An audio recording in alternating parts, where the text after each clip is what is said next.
How to sell home and living products on Etsy. Hey guys, welcome to this new video. In today's video, I'm going to show you how you can sell your own products using this platform.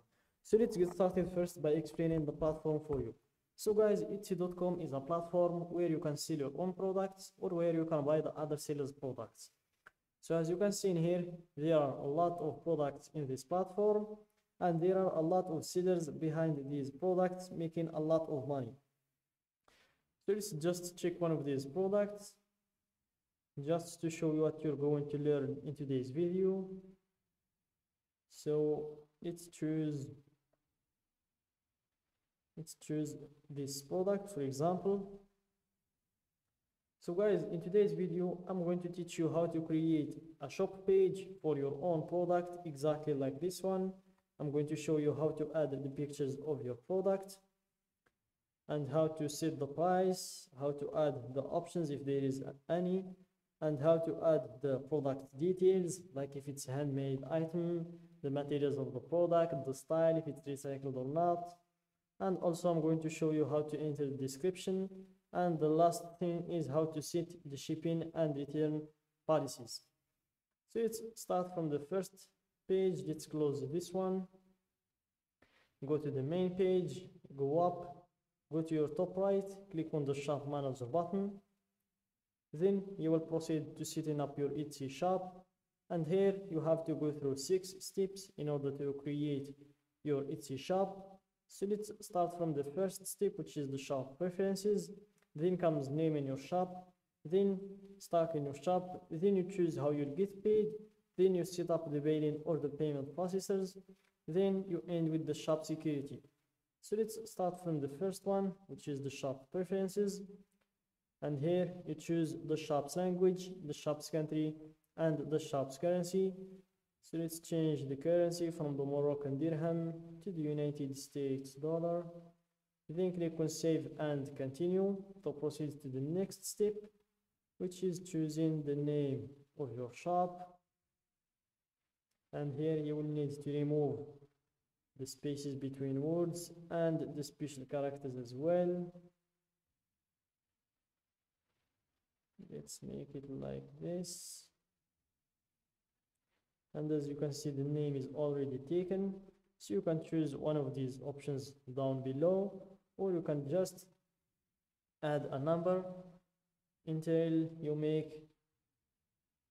the name available. Then click on save and continue to proceed to the next step, which is stocking your shop.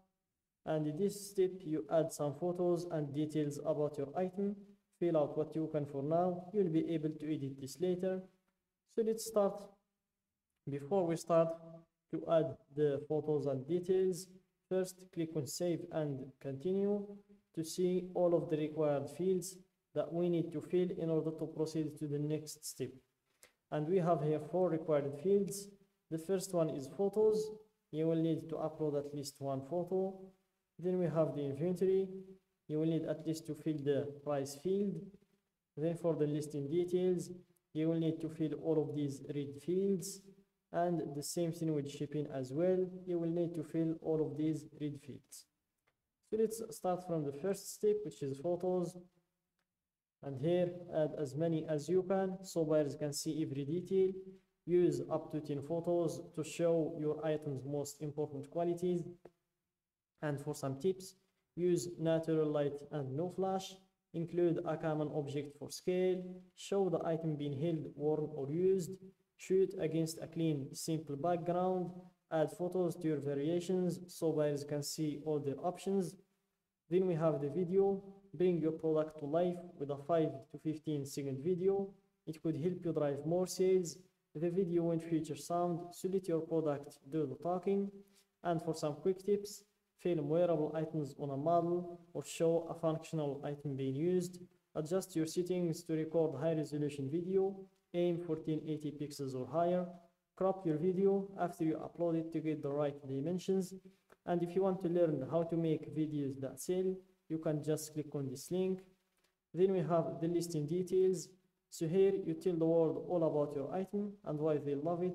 So we start with the title. Here type your product's title. Then you answer these three questions. Who made it? You have three options to choose from. I did, a member of my shop, another company or person. Let's go with I did. What is it? A finished product or a supply or tool to make things? Let's go with a finished product. When did you make it? You have three categories to choose from. Not yet made, recently, or vintage. Let's go with recently. Then we have the category. So here, just type your product's name and you will have a lot of categories to choose from. Let's choose the second one. Let's choose the third one, and here you will have some additional details to fill, like the material of the product. You can choose up to 2 elements. Let's go with aluminum and leather. Then we have the primary color. You can choose the primary color in here. Let's say black, for example. Secondary color, let's say blue, for example. And for the width, type your width in here and choose a unit. Same thing with height and depth as well. Then the illuminated, if you want to go with yes or no, or if you just want to leave it blank. Then we have the sustainability. You can also select up to 2 elements. Let's go with the first one and the last one. Then we have the shape. You can search for one in here, and here you can go with the orientation, if it's horizontal or vertical, the framing as well, the bulb type, style. Here you can choose the occasion. Then you choose the holiday. Let's go for Eid, for example. Then here you have the room. You can select up to 5. Season and graphic. Then you have the renewal options. If you want to choose the automatic renewal, which costs 20 cents each time, or you want to choose the manual, which is free. So I'm going to go with the manual. Then we have the type, if it's a physical product or a digital product. My product is physical, so let's just leave it as it is. Then for the description, enter your description in here and follow these tips to make a good description. Then here you enter the price of the product. Then you move on to fill in all of these red fields about the shipping, the origin postal code, processing time, and the last thing is the returns and exchanges policy. You can apply the 30 days one, or you can choose another policy. So that's it guys for today's video. Don't forget to like the video, subscribe to my channel, and share the video with your friends.